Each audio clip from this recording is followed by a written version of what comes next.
Hi, welcome to craft bloom 26. ഇന്ന് നമുക്ക് ക്യൂട്ടായിട്ടുള്ളൊരു earring എങ്ങനെയാണ് ഉണ്ടാക്കിയെടുക്കാൻ നോക്കാം. ബിഗിനേഴ്സിന് പോലും എന്നല്ല, ജ്വല്ലറി മേക്കിങ്ങിനെ കുറിച്ച് ഒന്നും അറിയാത്തവർക്ക് പോലും വളരെ ഈസി ആയിട്ട് ഉണ്ടാക്കാൻ പറ്റുന്ന ഒരു ബ്യൂട്ടിഫുൾ ഇയറിംഗ് ആണ് ഞാനിവിടെ ചെയ്തെടുക്കാനായിട്ട് പോകുന്നത്.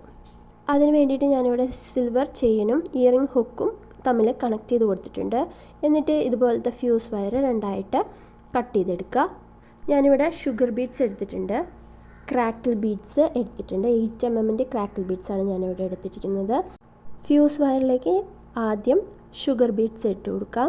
അതിനുശേഷം നമ്മൾ ക്രാക്കിൾ ബീഡ്സാണ് ഇട്ട് കൊടുക്കുന്നത്. എന്നിട്ട് ഇതുപോലെ ചെയിനിലേക്ക് കോർത്തെടുത്തിട്ട് നന്നായി ടൈറ്റാക്കി പിടിച്ചിട്ട് ഇങ്ങനെ 2-3 വട്ടം ചുറ്റി നന്നായി ടൈറ്റാക്കി ചുറ്റിയെടുക്കാം.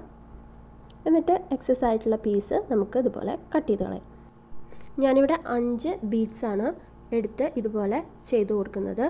ഒന്ന് റൈറ്റ് സൈഡിലേക്കാണ് നമ്മൾ ചുറ്റി കൊടുക്കുന്നതെങ്കിലും അടുത്തത് എടുക്കുമ്പോൾ നമ്മൾ ലെഫ്റ്റ് സൈഡിലേക്ക് ചുറ്റി കൊടുക്കാനായിട്ട് ശ്രദ്ധിക്കുക. അല്ലെങ്കിൽ ഒരു സൈഡിൽ മാത്രം ബീഡ്സ് ഇട്ട് കൊടുത്താൽ നമുക്ക് അത്രയും ഭംഗിയായിട്ട് കിട്ടില്ല.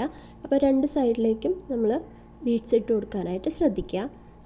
ലാസ്റ്റ് വരുന്ന ഇത് മാത്രം ഞാൻ സെൻറ്റർ ഭാഗത്തിലേക്ക് ആക്കി ഇതുപോലെ ബീഡ്സ് ചുറ്റി കൊടുക്കുകയാണ് ചെയ്യുന്നത്. അപ്പോൾ നമുക്ക് ഫൈനൽ ഔട്ട്ലുക്ക് ഇതുപോലെ ആയിരിക്കും നമുക്ക് കിട്ടുക. എങ്ങനെയുണ്ട്? ക്യൂട്ടായിട്ടില്ലേ? നിങ്ങൾക്ക് ഈ ഇയറിംഗ് ഇഷ്ടമാണെങ്കിൽ ലൈക്ക് ചെയ്യുക, കമൻറ്റ് ചെയ്യുക. ഇതുപോലുള്ള കൂടുതൽ വീഡിയോസ് കാണാൻ ഇഷ്ടമുണ്ടെങ്കിൽ എൻ്റെ ചാനൽ സബ്സ്ക്രൈബ് ചെയ്യുക. അപ്പോൾ താങ്ക്